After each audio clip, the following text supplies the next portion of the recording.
I could feel it, that quiet drift, like a boat slipping from the dock while I just stood there, helpless to stop it. Adam wasn't cruel, not in ways anyone else could see, but the little cracks had started to show. The way his eyes slid past mine at dinner, the constant buzzing of his phone, the laughter that never seemed to belong to me anymore. I told myself I was imagining it, but my heart kept beating out the same warning. Something was wrong. That Friday, he stood at the door, tie loosened, shoes barely on. "Just grabbing drinks with the guys," he tossed out, casual as ever. But he wouldn't meet my eyes. A man with nothing to hide might have kissed my cheek or teased me about saving him dessert. Instead, his body was already halfway out, his hand gripping the doorknob like he couldn't wait to escape. That was the moment the lie settled over me like smoke. I forced a smile anyway, the kind that stretches but never sticks. "Have fun," I said, even though the words tasted bitter. When the door clicked shut, silence flooded the house, pressing hard against my chest. I sat down, folding my hands to keep them steady, whispering that maybe I was overthinking. But deep inside, that voice wouldn't stop. It whispered, steady and sharp. "He's hiding something from me." The clock ticked louder than usual, each second scratching against my nerves. I walked around the house aimlessly, straightening pillows, wiping down a spotless counter, anything to quiet the restless energy crawling under my skin. My mind kept circling back to his face as he left. How his jaw tightened, how he didn't even try to make eye contact. It wasn't just distance, it was evasion, and I knew it. I tried distracting myself, pouring a glass of wine, flipping through TV channels, even scrolling through my phone. But nothing stuck. Everything felt empty, like background noise to a storm I couldn't control. The glass of wine sat untouched on the table, its surface trembling every time I tapped my foot. I hated this feeling, the not knowing, the waiting. It wasn't just suspicion, it was the ache of being pushed to the edges of someone else's secret. And here's the truth. I wanted so badly to believe him, to trust that he was really out with friends, laughing over cheap beer and greasy bar food.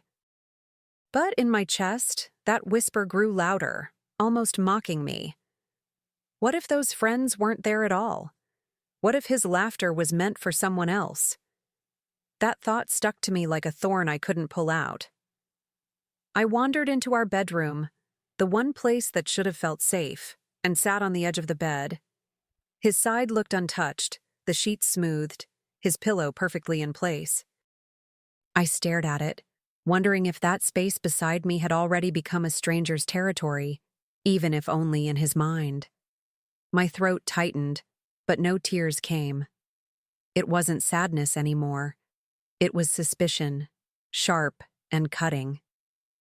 I thought back to when we first met, how he couldn't stop looking at me, how his laughter spilled so easily when we were together.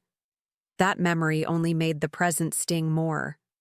Now, his laughter lived somewhere else, and I wasn't invited.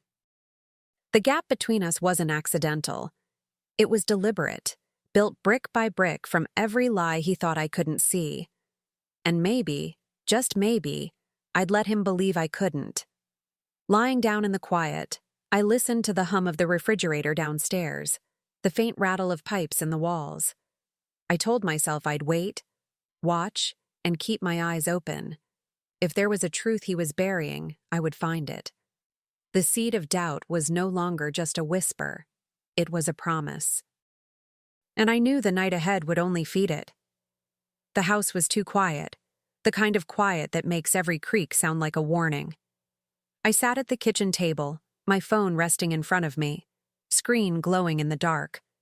My fingers hovered over the contacts list, hesitation battling with the gnawing suspicion in my gut. Should I? Would I look like a fool for doubting him? But the whisper inside me was no longer soft. It was roaring now. Finally, I dialed one of Adam's closest co-workers, someone I knew he always mentioned. My voice came out steadier than I felt. "Hey, is Adam still with you guys?" I asked, forcing lightness I didn't own. There was a pause on the other end, then confusion. "With us? We haven't seen Adam in weeks," he replied. My stomach dropped like a stone, and suddenly, my hand gripping the phone felt ice cold. I thanked him quickly and hung up, my heart thundering against my ribs. I couldn't stop there. I called another, then another. Each answer was the same: surprise, denial, confusion. Not one of them had seen Adam that night. Every call stripped away the hope I had clung to. By the time I put the phone down, my world felt smaller, darker. The lie wasn't just a suspicion anymore. It was a fact. I sat there frozen, staring at my phone like it had betrayed me. My pulse raced so hard I could feel it in my throat, each beat reminding me of the truth I couldn't unhear. He had lied, boldly, shamelessly. And the worst part? He thought I'd never check, that I'd just sit here like a good wife waiting for him to come home with another excuse. That thought made my hands tremble, half from rage, half from disbelief. The room felt smaller by the second. The ticking clock mocked me, marking time he was spending with someone else. I pressed my palms flat on the table, trying to steady myself. I wanted to scream, to call him right that second and demand answers. But instead, a colder thought slid in. What good would yelling do? He'd deny, twist it, make me feel crazy. I knew his tactics all too well. So I stayed quiet, breathing through the fire in my chest. This wasn't the moment to confront him, not yet. If he was bold enough to lie so easily, then I needed something stronger than suspicion.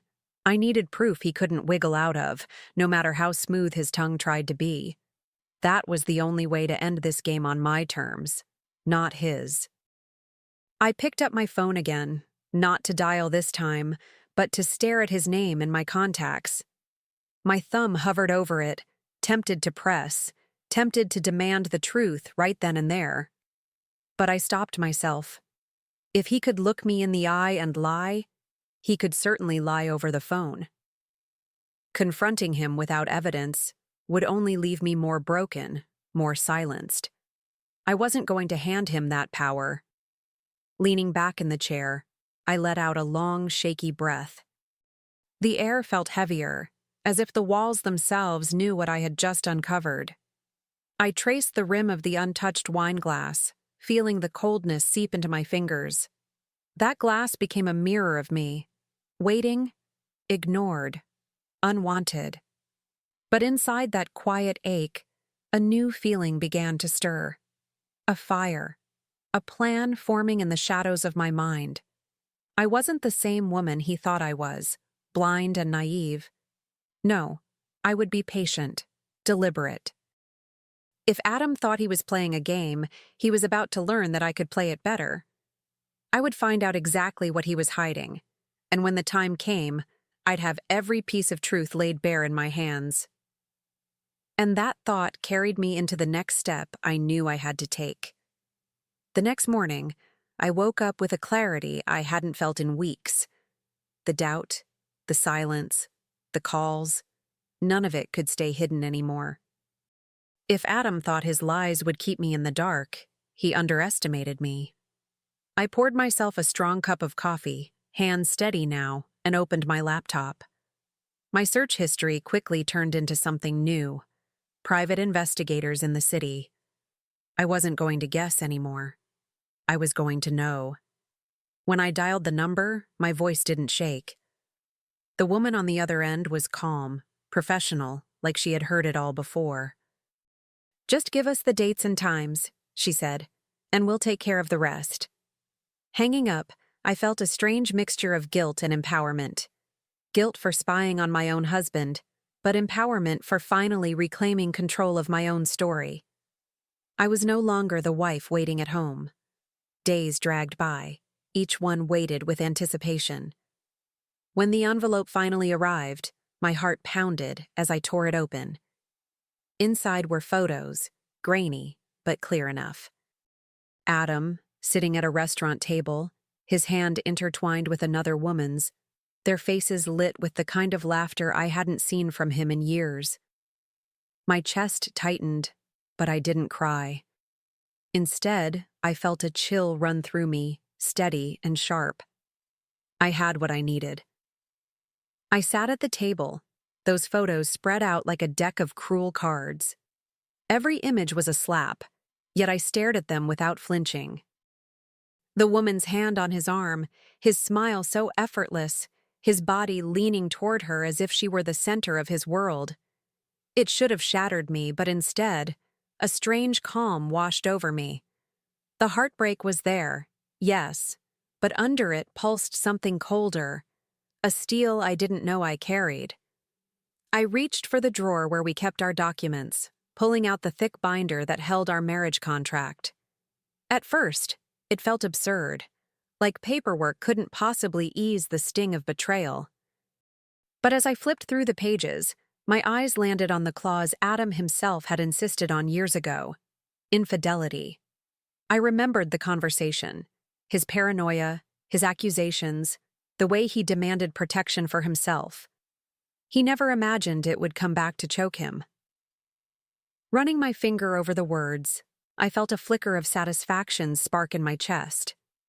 It wasn't just a legal clause, it was my weapon, neatly tucked into black and white. He had given me the very rope he thought he'd use to control me, and now it was mine to tighten. For the first time in weeks, I leaned back in my chair, the weight on my shoulders shifting. The story wasn't over, but it was no longer his to write alone. I gathered the photos and slid them back into the envelope, pressing it shut like I was sealing away my old life. My hands no longer trembled. They were steady, deliberate. I knew I couldn't rush this. If Adam had chosen deceit, then I would choose patience. My revenge wouldn't come from yelling or tears. It would come from strategy, and strategy takes time. That thought alone gave me strength. I placed the contract beside the envelope, the two pieces of evidence lying there like allies waiting to be summoned. Proof of his betrayal. Proof of his arrogance. Proof that I wasn't crazy, no matter how many times he'd tried to make me doubt myself. I traced the folder's edge with my fingertip, and instead of pain, I felt power. For the first time, I was no longer reacting to his lies. I was preparing to end them.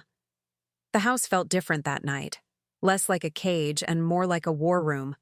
I walked through it slowly, my mind rehearsing the moment to come. He thought he had mastered deception, but he had no idea what was waiting for him. I wasn't the woman he left behind every Friday night anymore. No, I was the one holding the cards now, and soon he'd learn exactly what that meant. The night he stumbled through the door again, late and careless, I was already waiting in the living room. The lamp beside me cast a pool of light across the coffee table, where the folder sat like a loaded weapon.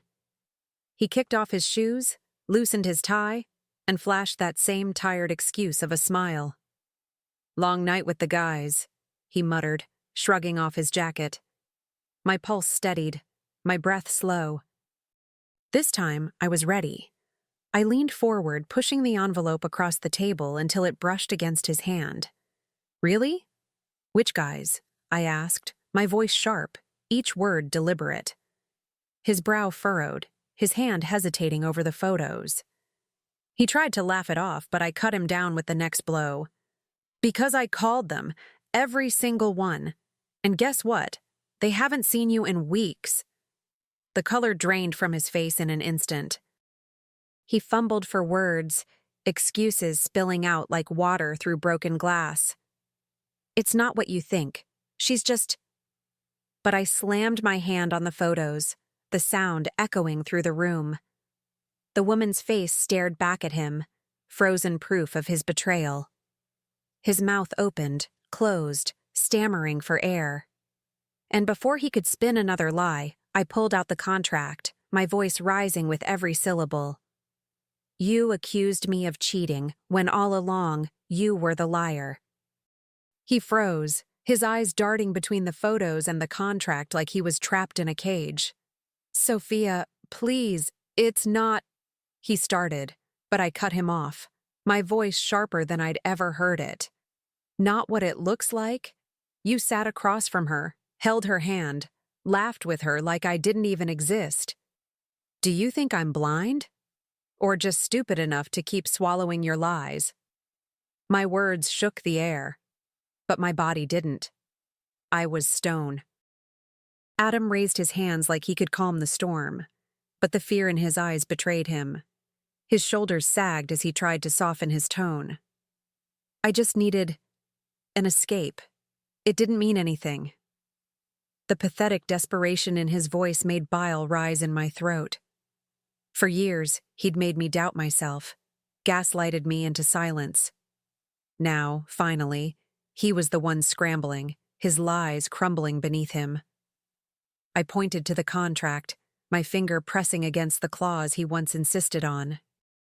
You wanted this in writing, remember?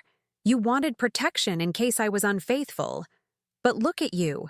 Look at what you've done. My words came out steady, but inside, a fire raged. I wasn't just exposing him. I was reclaiming every piece of myself he had tried to break. And in that moment, I knew the balance of power had shifted for good. Adam's voice cracked as he reached for me, but I pulled back. The photos still spread between us like shards of glass. Sophia, we can fix this, he pleaded, his hands trembling. It was a mistake. I'll end it. I'll do whatever it takes. For a moment, I almost laughed. All those nights he came home late, all those times he accused me of being distant, and now here he was, cornered, exposed, begging. I stood, towering over him, though I barely moved an inch. You don't get to rewrite the story now, I said, each word carrying the weight of every doubt he'd planted in me. His excuses, his lies, his smug little smiles, they all collapsed in that instant. He tried to rise, to close the space between us, but I held up the contract like a shield. This isn't just paper, Adam. This is the noose you tied for yourself. His face went pale, his mouth opening as if he could still bargain. But I turned away, gathering the folder into my hands with a steadiness that shook him more than my anger ever could. The fight was no longer about raised voices. It was about silence, about finality. He didn't know it yet, but this battle was already lost. And as I walked out of the room, I knew exactly how the endgame would play out. The courtroom was cold, its walls lined with files and whispers, but I walked in with my head high. Adam sat across from me, pale and hollow, his suit hanging loose as if even his clothes had given up on him. My lawyer slid the folder across the table, page by page, each photo and clause laid bare. I didn't have to say a word. The evidence spoke louder than I ever could. For once, his lies had nowhere to hide. I watched him shift in his seat, his hands clenching, his jaw tight. The same man who used to throw accusations at me now sat in silence, powerless.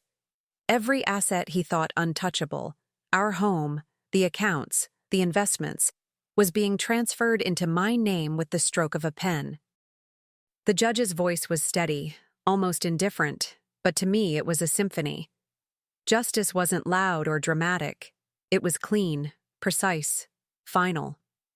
When the gavel fell, it felt like the closing of a chapter I had been trapped in for years.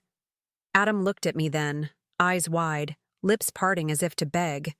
But I met his gaze with nothing. No anger, no pity, just emptiness. He had built this cage for himself, and I had simply turned the key.